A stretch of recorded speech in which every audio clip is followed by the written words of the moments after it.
Well, sit down for this one, boy. Talk about the early 70s, some powerful records. Yes, and You and I from, I believe the album was called Close to the Edge. 1972 was a big year for Yes. They had that hit Roundabout in the spring of 72, and there was Long Distance Run Around, and now we got and You and I, and it's on Billboard's Hot 100. It debuted at something like 91, 92. Let me see if I can bring that up for you real quick. Once again, I'm kind of improvising here a little bit. It went as high as number 42, I think. And You and I by Yes. Of course, it was divided up into four four parts. And if I could just bring that up for you real quick, I've kind of lost the record. Just bear with me. Here it is. It's at number 73 the week of November 18th, 1972, up 10 from 83 the previous week. Song was developed by John Anderson, the lead singer of Yes, along with Steve Howe. Steve Howe opens this record with a 12-string guitar. It's an absolutely lovely beginning. I'm I'm trying to figure out what the song is about, what the inspiration, the wellspring of inspiration that feeds into this song. One of the inspirations might have been a book that John Anderson had read. It was called Siddhartha, and I might have mispronounced the name of the book. It's by Hermann Hesse, which came out back in the 1920s.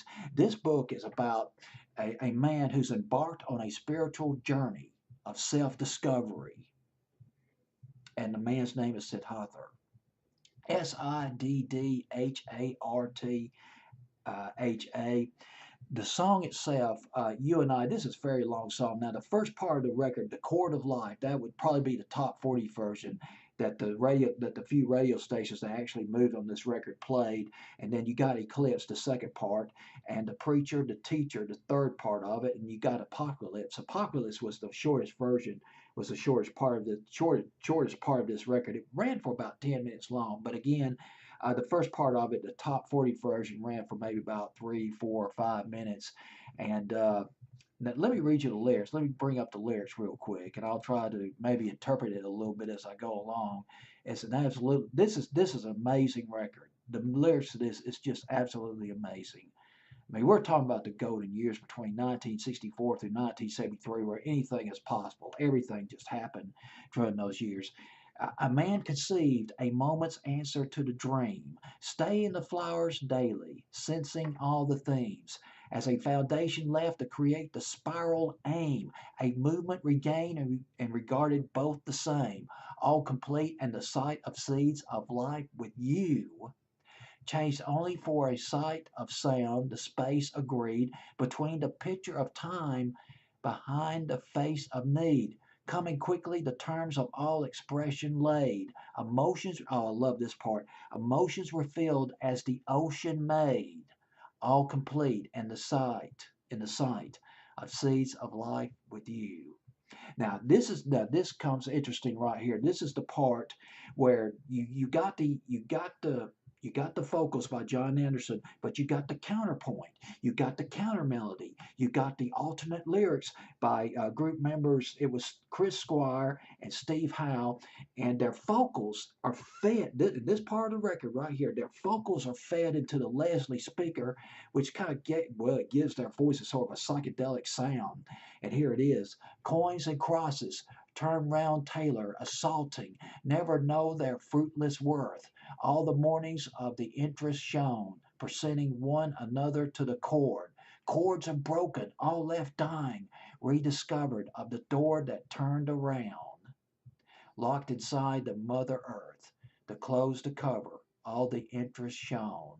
They won't hide, hold, they won't tell you to turn one another to the sign at the time float your climb. Watching the world, watching all the world, watching us go by.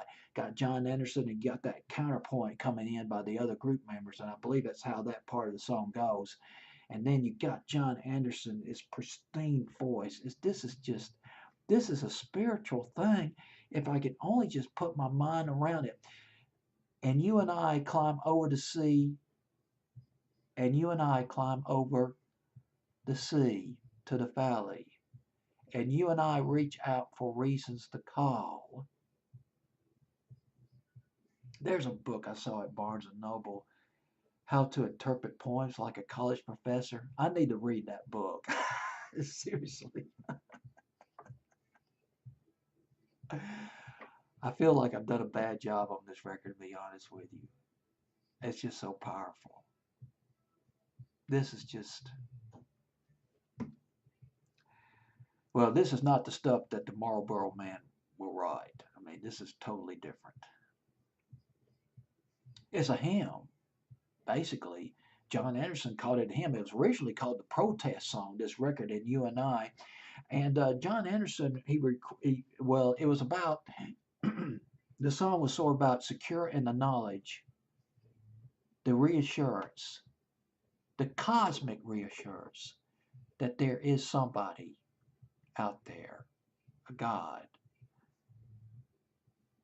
Well, anyway, let's bring this thing back down to earth and go into the chart stats on this record. And You and I did not make top 40, although I do remember WTBC, local station 1230 WTBC and 1150 WJRD. They did play this record in 1972.